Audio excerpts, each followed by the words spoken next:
Pedimos a Luis Fernando Torres, Auqui Tituaña y Mauricio Pozo acompañarnos en la mesa directiva. Nuestro primer expositor en este panel es Luis Fernando Torres, ex alcalde de Ambato, doctor en jurisprudencia en la Universidad Católica de Quito, tiene una maestría en gobiernos comparados en una de las más prestigiosas universidades británicas, estudios de posgrado en la Universidad de Lovaina en Bélgica y en el Lafayette College de Pensilvania. Ha sido además candidato a la presidencia de la República. Doctor Torres.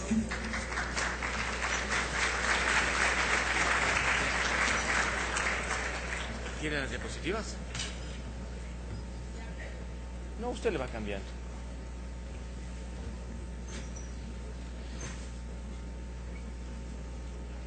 Tengo en mi reloj aproximadamente las 12 horas con 50 minutos. Dado que muchos de ustedes estarán cansados, voy a hacerlo más breve y concreto en esta intervención, saludando de antemano a Joyce Ginata, a Giovanni, que han tenido la bondad de invitarme a este evento, y también haciendo lo propio con los dos panelistas, el economista Mauricio Pozo y el exalcalde Auqui Tituaña. Cuando uno quiere hacer un negocio, no solamente piensa en un país, también está obligado a pensar en la ciudad donde va a desarrollar el negocio. ¿Será lo mismo hacer un negocio en Guayaquil que en Durán? ¿Será lo mismo hacer un negocio en Cuenca, en Ambato, que en El Ángel, esto es un cantón de la frontera norte, junto a Colombia? ¿Será lo mismo invertir en Lago Agrio o en la capital de la provincia de Pastaza, allá en el oriente ecuatoriano? Hay diferencias. No es lo mismo invertir en una ciudad que en otra dentro del territorio ecuatoriano. Las ciudades son, ante la corriente creciente de urbanización, los lugares donde se innova, se crea. Y por supuesto, una ciudad consolidada, con ciertas características de infraestructura básica, carreteras, comunicaciones, va a producir más incentivos que otras ciudades.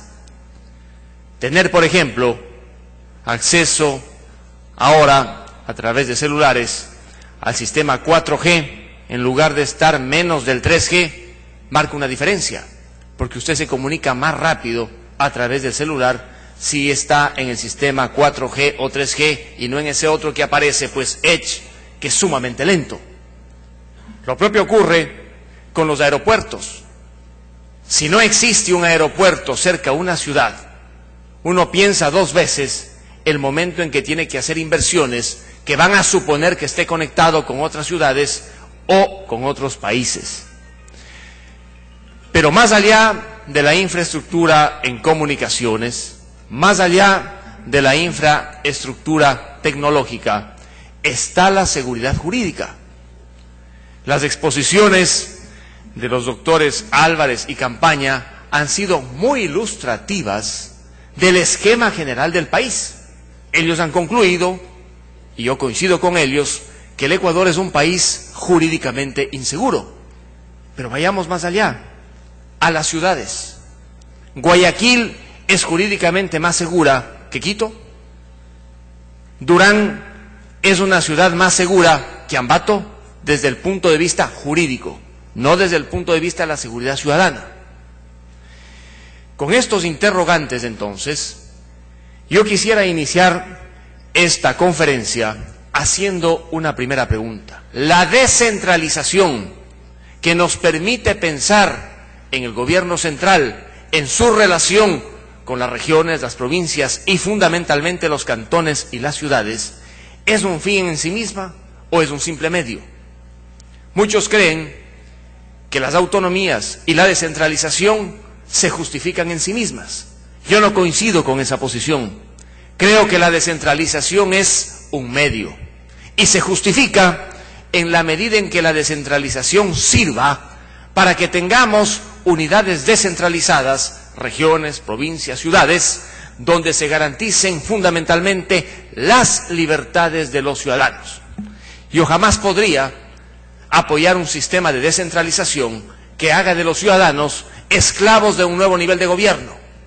Si ahora tengo que pagar el impuesto a la renta, con 5 cambios que se han hecho a la ley de régimen tributario en los últimos 4 años, se suman otros impuestos que debo pagar a los municipios, pienso 2 veces y digo, ¿cómo es esto? A nivel nacional me sacuden con impuestos y a nivel de ciudades con otros impuestos más. Si ahora soy objeto de innumerables controles por parte del gobierno central, licencias, autorizaciones, permisos, y el día de mañana, por provocar un proceso de descentralización, también soy objeto de más controles de las autoridades provinciales o seccionales, la descentralización no se justifica. Para mí la descentralización solamente es legítima cuando ésta sirve para que el ciudadano sea más dueño de sí mismo, tenga más libertades, ojalá pague menos impuestos, ojalá esté sujeto a menos controles, tenga la suficiente libertad para emprender. De lo contrario, créanme, es mejor no ir por ningún proceso de descentralización. Equivocarse en la descentralización es muy costoso y peligroso, sobre todo para el ciudadano. Descentralizar por descentralizar es un error que hemos cometido en el país desde la década de los 90 hasta la presente fecha. El segundo tema importante sobre el cual también quisiera profundizar es el hecho de mirar hacia la evolución de la descentralización en el Ecuador. En la década de los 70, en la década de los 80, el Ecuador era muy centralizado, frente básicamente a los municipios y a los consejos provinciales.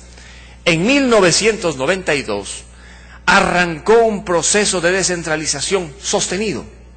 El gobierno que llegó al poder en esa época, con una visión, digamos, no estatista, con una visión bastante liberal, promovió la expedición y discusión de muchísimas leyes que hoy benefician a municipios y a consejos provinciales. La ley de modernización, la ley de descentralización. Yo asumí la alcaldía de Ambato en 1992, cuando tenía 26 años de edad. Había estado en el Congreso del 90 al 92. Y recuerdo que cuando iba a ser candidato a la alcaldía de Ambato me decían, ¿para qué quieres ser candidato a alcalde? Cuando los alcaldes no tienen en la práctica ningún poder. Para que el gobierno les entregue dinero, tienen que ir semanalmente a Quito, al Ministerio de Finanzas, a rogar a los funcionarios intermedios que hagan las transferencias y desembolsos. Del 92 en adelante, el Ecuador cambió, se logró básicamente que los municipios pudieran tener una mayor participación en los ingresos del gobierno central.